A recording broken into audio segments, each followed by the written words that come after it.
So this is a research that has been conducted by myself, Lee Emonson, Xiaoping Kung, and Ryan Story.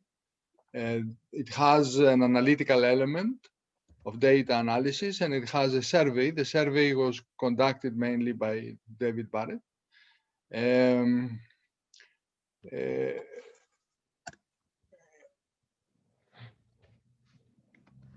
We firstly, or later on, we surveyed the stakeholders in the Commonwealth countries. So originally we wanted to establish if the experience we had in the UK was the same everywhere in the rest of the Commonwealth. So we considered the responses from stakeholders. We considered several studies of sport economic impact that existed. And we established that in many cases, the sport share of the economy was in the range of 1.5 to 2%, which was important because this is actually the experience in Europe. We expected this to be a bit lower in Commonwealth, but actually in many cases, because of the existence of sport tourism, sport was an important part of the whole economic activity.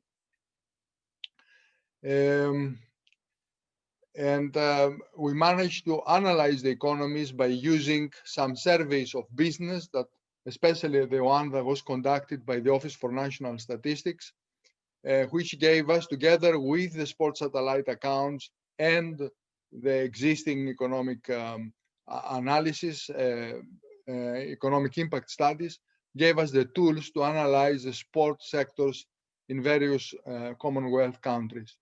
At the end, the Commonwealth Secretariat was very keen to have some policy suggestions. I don't have time within 15 minutes to go through all that, but there is a paper if you would like to consider the various suggestions for funding and for recovery in the Commonwealth.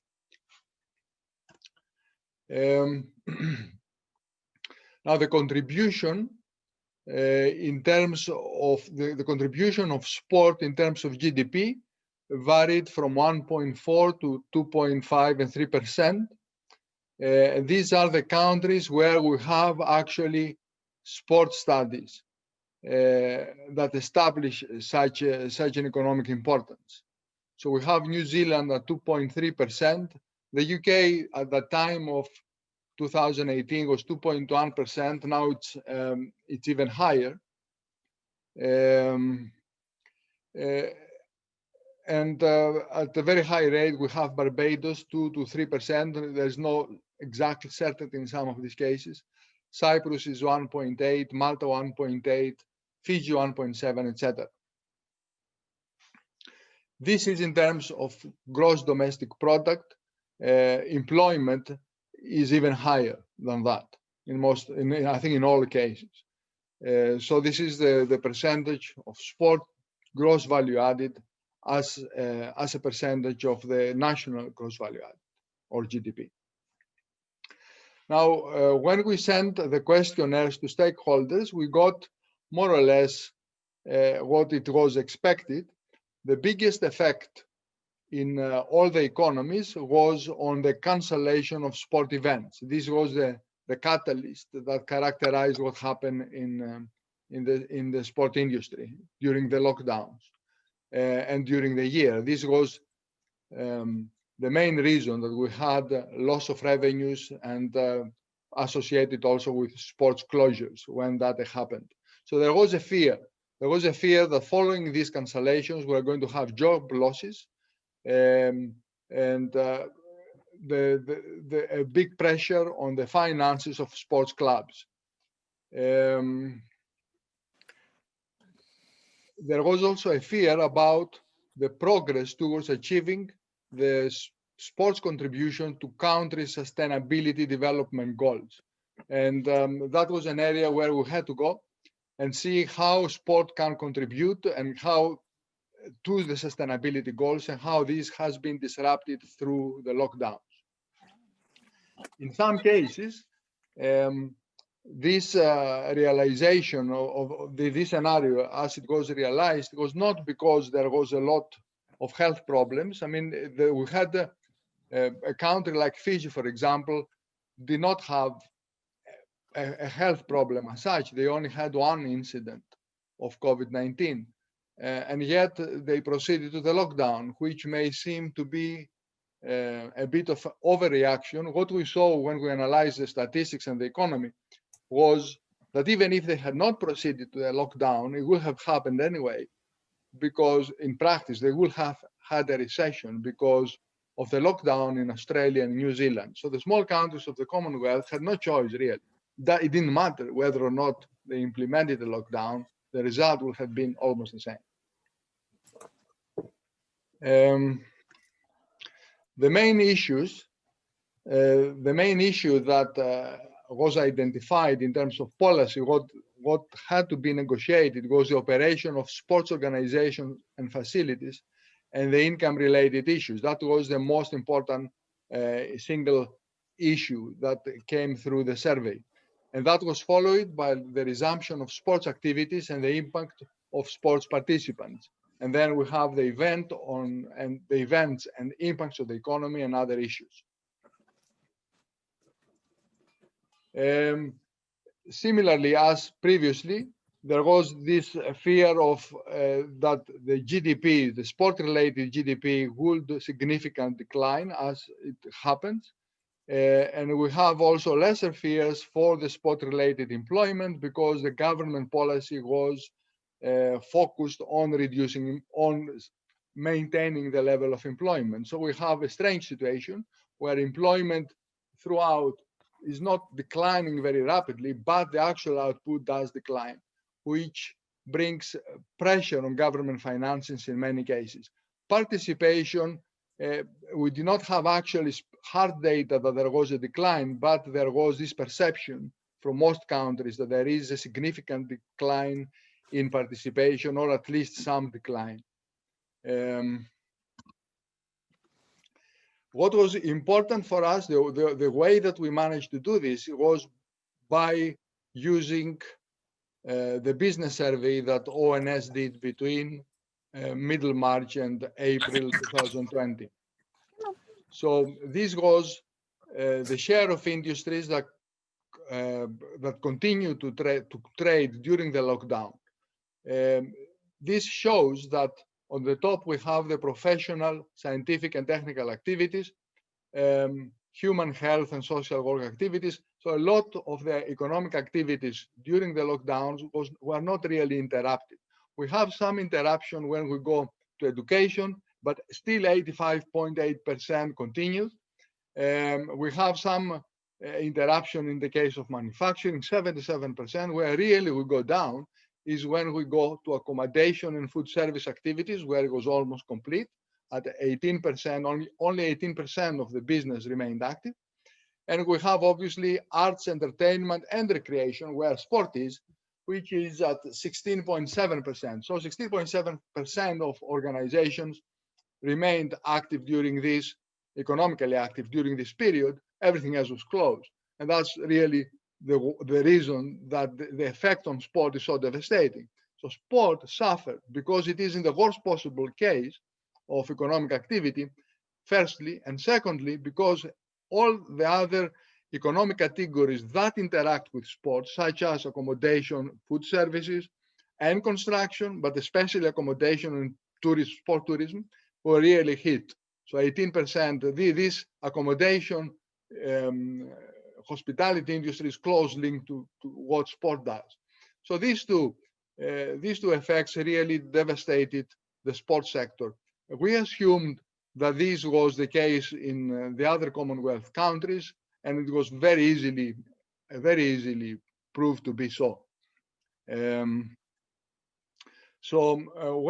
we took these percentages of change, we applied them on the sectors of sport economy as defined by the sport satellite accounts. We had some sport satellite accounts in the UK, in Cyprus, in Malta, and in the other Commonwealth countries where we had economic impact studies. We tried to adjust them to the logic of the sport satellite accounts. So we had that in some cases, such as accommodation and sport tourism, the impact was complete. It was 100% decline during the lockdown period. in other cases, such as construction, we had some continuity of economic activity, but still we have a 60% decline. In the case of retail equipment, we have 50% decline, etc. You can see the landscape per sector in this slide. Sport education was one of the sectors that did not decline so much. It was only 15%, but this could not compensate what happened elsewhere. So we have a very devastating overall effect, which shows that during the period of the lockdown, not during the year, but during the lockdown, the effect on sport was between a reduction of output between 65 and 70%. This is of output, not of employment, output on. And finally, when we translate this model into each country, we have this situation over the year. We have a decline in GDP overall for the country, which is not ours, but it is from the international forecasts from OECD and UN. So given that we have this forecast for GDP, we have a much more worse situation for sport GDP in each country. So if you take the case of the UK, at the time of writing this, the forecast for the UK was a decline in GDP in real terms of 6.5%. And that implied that over the year, the decline in the sport economy in terms of sport output will have been 23%. So we're looking into around 3 to 4 times more severe recession in the sport economy than the economy as a whole. This is not an exact formula. Each country has its own peculiarities, and but you can see that almost everywhere this is 3 or 4 times the level of the recession. And this is with one lockdown. And given that this forecast for the recession of sport is based on the assumption of one lockdown, this has to be exaggerated even more to take into account a second wave of COVID. So this is, although we tried to be conservative in this estimate, this is really an underestimation of what's going to happen. Finally, we have, this is a link for the research paper if you're interested to read it. And at the end, we have some policy suggestions. I want to emphasize that because we have a lot of small countries, these small countries really don't have any policy freedom in what has happened. No matter what they will have done, the recession will have been in their door. However, there were some policy, we have some policy suggestions, and I only mentioned some, there are several in the paper.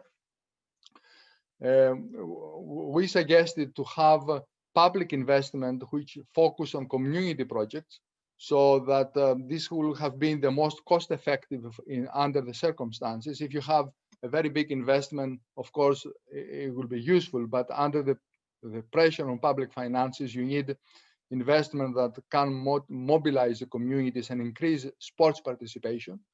So that's one of the suggestions. Another is the public-private enterprise partnerships. We don't see that under the circumstances, the private sector can really mobilize anytime soon. So we need some kind of relationship and partnership with the public sector to push investments. A big problem for small countries, as maybe even for the UK, is that the total debt of the economy pushes very, very high. This doesn't have to do with sport as such, but it's a general economic consideration. If, for example, the total debt reaches the level of 100 to 120%, then the interest rate generally increases quite rapidly. You cannot borrow money in the markets. And the problem is not just then the bankruptcy of the companies, but the bankruptcy of states. And that's a real fear in the Commonwealth. And that was expressed actually as one of the major considerations for conducting policy. It's very, very limited if you face state bankruptcy. And one of the suggestions is that in order to get out of this, other than having a global arrangement, is to develop long-term bond markets, which tend to have smaller interest rates, and you can pay over a very long term. And finally, one of the suggestions that I introduce here is the reform of some tax systems, because under the circumstances, it is not possible and it is unacceptable to have multinational companies to pay no tax at all. They should pay tax in the countries of operation and help in this way to boost the economies after the COVID crisis. So this is the outline of the research. Thank you very much. And if you have any suggestions or any questions, or if you want to read the paper later on, please go on. Okay, thank you, Themis. It's a very interesting talk highlighting some of the interdependence of those regional economies there. Do you have any quick questions from the floor? Yes, Jeff? Sorry, no, I was just giving you a clap, Themis, just saying thanks for sorry. the presentation. Yeah, I've got one, Marcus. Oh, David, off you go. Hi, Themis. I was curious about, on one slide, you mentioned that there was sport-related GDP, where people indicated the impact it had. It said 33% said no change. I was curious. Was it no change?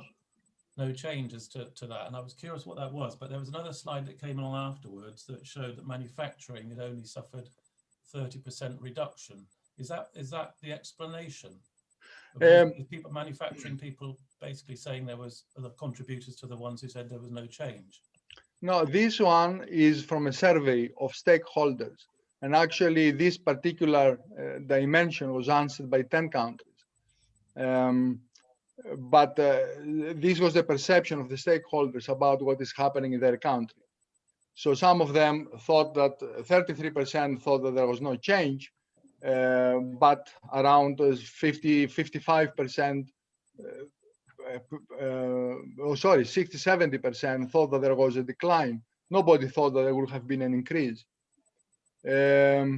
The 33% no change is a most optimistic scenario, which obviously is not going to happen. But this is subjective, yes? It's a subjective picture from the stakeholders. The other one, manufacturing 70% is from the UK. It's what happened among the companies that were interviewed, they answered the survey of ONS. So 77% of the manufacturing sector was active during the lockdown. It was active. In comparison, 16.7% of the arts, sport, entertainment sector was open during the lockdown. So it really, our sector was at the bottom of the pit. This was a sector that was really suppressed. Okay, thanks. Yeah. Okay. Any last quick questions for Themis? Okay, great. Thanks so much, Themis. Very interesting talk.